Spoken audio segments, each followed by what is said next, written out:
Something took this plane and turned it over and turned it back over, and then we dropped and we shook back and forth.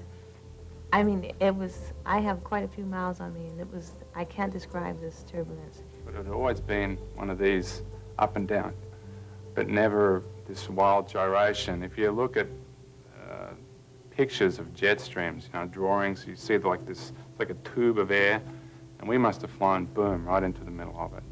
I felt like we were going to die, and there was no way out. All of us who fly are used to a little bumpy air. That's why we're often surprised to learn just how much damage and injury turbulence can cause. Every year, at least one commercial jet is extensively damaged by turbulence. But the human toll is far greater. In non-fatal accidents, turbulence is the leading cause of injury to airline passengers and flight attendants. And I remember just crawling and grabbing like this because I wanted to get to my jump seat. And the next thing I know, I was off the ground and I was reaching for the seat backs themselves. And then I was on top of this man and his 3-year-old son. Unfortunately, an incident like this happens far too often. For example, one carrier reports an average of 9 turbulence events per month, resulting in 24 flight attendant injuries every month. We have every reason to believe these numbers are typical, so it's easy to see that we have a serious problem. This video will take a closer look at how we can effectively reduce turbulence-related injuries and damage. It took me several months to get over this incident because I saw the injuries that occurred. It was almost like a nightmare. Actually, it was a nightmare. It's my nightmare. The only thing that was keeping me in my seat was my seat belt. I was literally being pushed against the seat belt up and down. People were screaming. I thought that was it. The plane was going down. I flew to the ceiling, hit the floor, slammed to the ceiling and the floor over and over. I don't know how many times. It was like she was just a rag doll flying around that cabin. It's an intense force that will kill someone if they're in the wrong place. While we may encounter turbulence in any part of the atmosphere, there are some areas where it's most likely to occur. These areas include over hills and mountains, in and near clouds, or in the vicinity of thunderstorms. But what stands out the most in my mind that day would have to be the intensity of the turbulence, and I believe it's even more pronounced in the tail of the airplane because of the center of gravity and the fact that the tail is whipping around quite a bit more than what we experience up in the cockpit. So pilots should be aware that while they may be experiencing smooth sailing, conditions in the cabin might be pretty rough. When the turbulence started and I rose to the ceiling, I just remember hitting it so harshly and falling down, like it was somebody just threw me down on cement sidewalk. That the visible thing was my ankle, but I also got bruised all over the place, plus the fact that I was getting burned from the coffee, spilling all over me. Complacency is another major factor in turbulence-related injuries. Crew members become complacent simply because turbulence is so common and because many encounters seem insignificant. But as the following real-life incident shows, a flight crew that's complacent about entering areas of turbulence can endanger everyone on board. When cruising between layers, we noticed some activity on the radar along our route of flight. I thought about making a PA and turning the seatbelt sign back on. I also thought about asking ATC for a deviation, but what we saw on the radar didn't appear like very much, so I felt there was no hurry. 10 to 15 miles before reaching the displayed weather, we encountered severe turbulence. It was a very rough ride, and the aircraft lost about 500 feet of altitude. The flight attendant was not seated and ended up on the floor. Complacency can also affect passengers because they simply don't know how much damage turbulence can cause. Besides, they see flight attendants moving around while the seatbelt sign is on, so don't see the harm in doing the same thing. And we also encounter culture and language differences. Some people may not understand the seatbelt message or may be used to ignoring it in their own countries. So it's crucial to make sure that all passengers understand the importance of wearing their seatbelts and do so.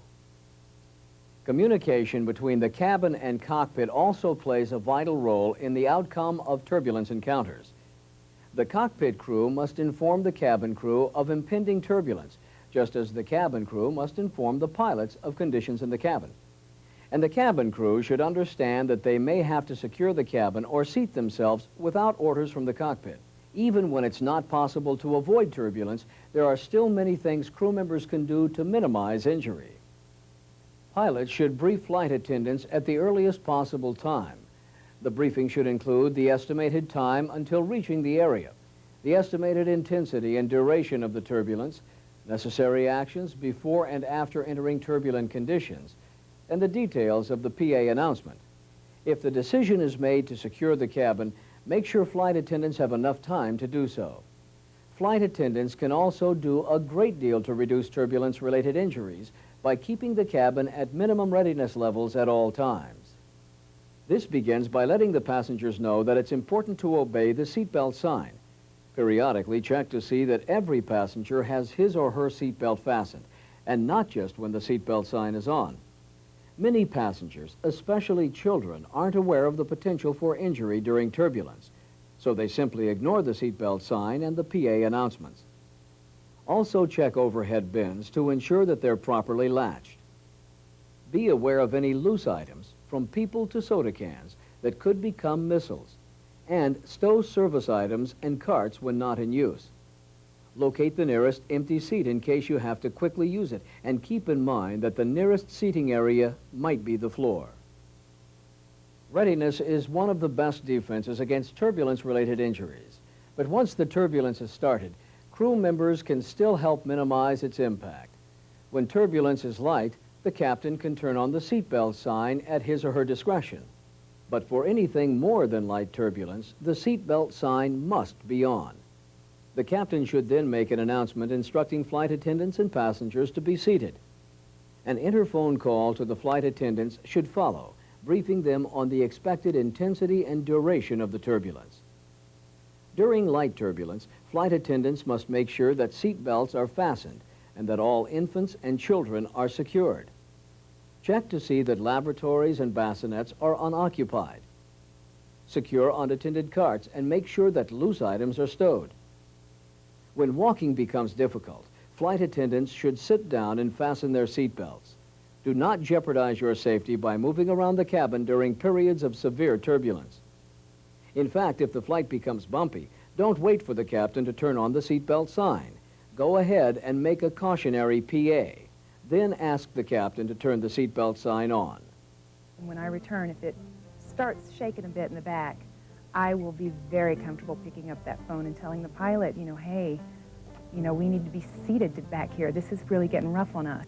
I think there's a misconception that the flight attendants feel that they have to take their jump seat. If it's bad, grab a seat, any seat. Strap yourself in.